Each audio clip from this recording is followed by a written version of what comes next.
Hello friends, welcome to energy online classes. हम अपने science के क्वेश्चंस की सीरीज़ को बढ़ाते हुए आगे बढ़ते हैं। और इससे अगर आपने हमारे पुराने वीडियोस नहीं देखे तो आप ज़रूर उनको एक बार देखें, और इससे आपको आपके एग्ज़ाम्स में डायरेक्ट क्वेश्चंस देखने को मिल सकते हैं। अगर आपको हमारे वीडियोस अच्छे लगते हैं तो लाइक, शेयर और चैनल को सब्सक्राइब ज़रूर करें। चलिए शुरू करते हैं। हमारा फर्स्ट क्वेश्चन है, वस्तु की मात्रा बदलने पर क्या अपवर्तित रहता है? तो हमेशा याद रखिए कि घनत्व ही ऐसा है जो मात्रा बदलने पर अपवर्तित नहीं रहता। आयतन, द्रव्यमान और भार तीनों बदल जाएंगे। नेक्स्ट क्वेश्चन हमारा एक है, एंगस्ट्रॉम क्या मापता है?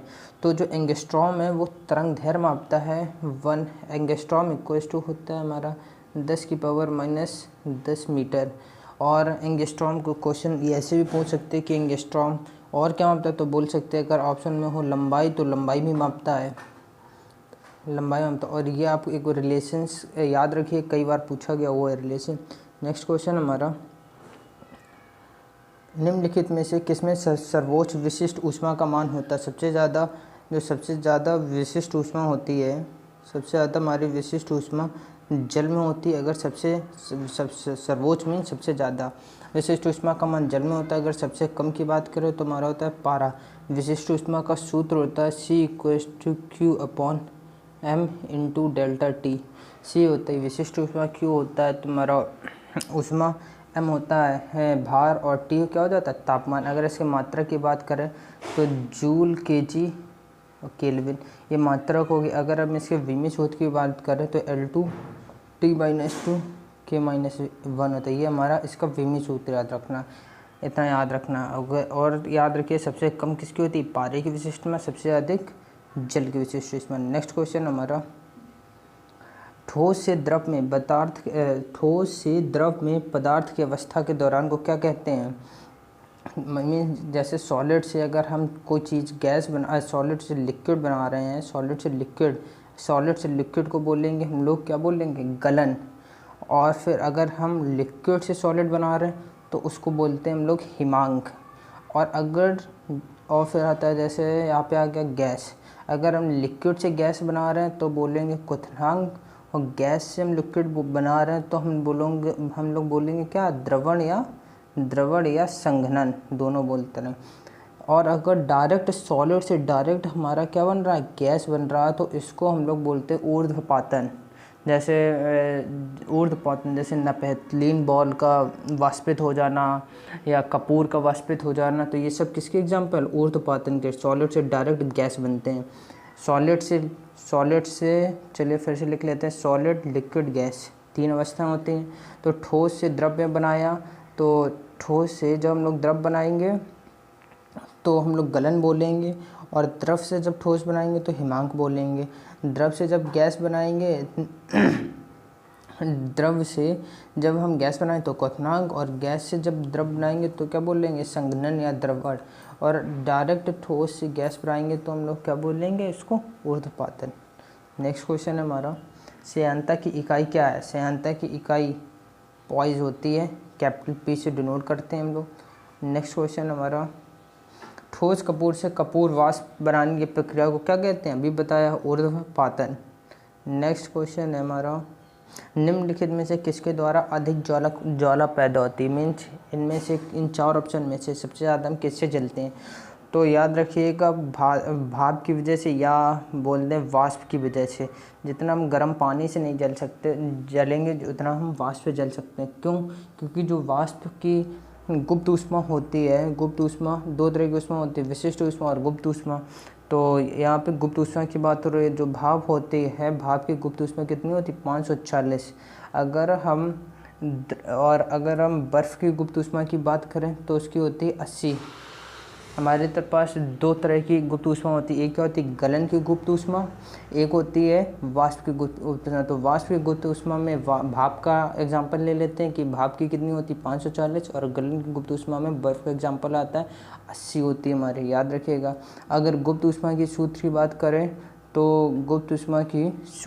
करें तो L बराबर हो जाता है Q/m। इसकी विमा की बात करें तो इसके विमा हो जाता है L2T-2। ये इसकी विमा। ये यहाँ पे L क्या है? गुप्त ऊष्मा, लेटेंट हीट। और Q क्या, ऊष्मा, M क्या है तुम्हारा भाई बार। नेक्स्ट क्वेश्चन हमारा, किस वैज्ञानिक ने सर्वप्रथम बर्फ़ के 2 टुकड़ों को आपस में घिस कर पिघला दिया था? तो करेक्ट आंसर है option C, Davy. Next question है, वायुमंडल में बादलों के तैरने का कारण।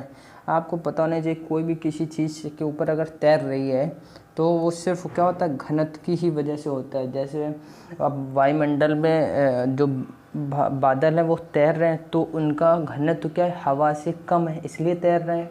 अगर कोई भी चीज़ पानी में भी है, अगर उसका घनत्व हवा से जल से कम होगा तो पानी पे तैरेगी।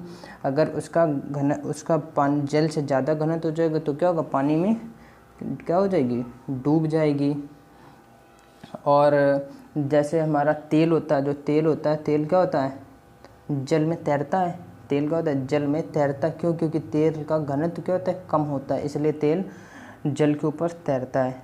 तो कोई भी चीज़ तैरेगी वो किसकी वजह से होती है, घनत्व की वजह से। नेक्स्ट क्वेश्चन है हमारा, ऊष्मा एक प्रकार की ऊर्जा है जिसे कार्य में बदला जा सकता है, इसका प्रत्यक्ष प्रमाण सबसे पहले किसने दिया था? सबसे पहले रामफोर्ड ने दिया था। नेक्स्ट क्वेश्चन है हमारा, लोहे की सुई पानी की सतह पर तैरती है, इस परिघटना का कारण क्या है? अब आप इधर पर लोहे की सुई की, अब आप ये नहीं कहेंगे इधर पे घनत्व की वजह से, ऑप्शन भी नहीं है, तो इधर क्या हो जाएगा, पृष्ठ तनाव की वजह से। पृष्ठ तनाव क्या होता है, T=F/L होता है। इसका सूत्र हो गया, क्या हो गया, न्यूटन पर मीटर। अगर हम इसकी विमा की बात करें तो क्या होगी, mL/T-2, ये हमारी इसकी mL/T-2 और अपॉन L, तो ये L से L कैंसिल, तो हमारी विमा क्या आ गई, MT, इसकी हमारी विमा आ गई MT-2। नेक्स्ट क्वेश्चन हमारा, किसी मनुष्य के शरीर का समान तापक्रम, मनुष्य का समान तापक्रम कितना होता है, 98.2 से लेके 98.6 डिग्री सेल्सियस के बीच में रहता है। लेकिन इधर पे तो ऐसा कोई ऑप्शन नहीं है, लेकिन 98 तो दिया, तो 98 इज़ करेक्ट। अगर ये इतने डिग्री रहता है, इतने केल्विन रहता है, अगर डिग्री की बात करें तो कितने, इतने केल्विन रहता है। अगर डिग्री की बात करें तो सेल्सियस में अगर बात करें तो 37 डिग्री सेल्सियस वो रहता है। यहाँ पे कोई केल्विन, जैसे पता हो आपको कि हम लोग तापमान 3 तरीके, सेल्सियस में मापते हैं, फ़ारेनहाइट में मापते हैं, और क्या, केल्विन के। तो इनके बीच में एक रिलेशन होता है, क्या, C/5 = F-32/9 और K-273/5।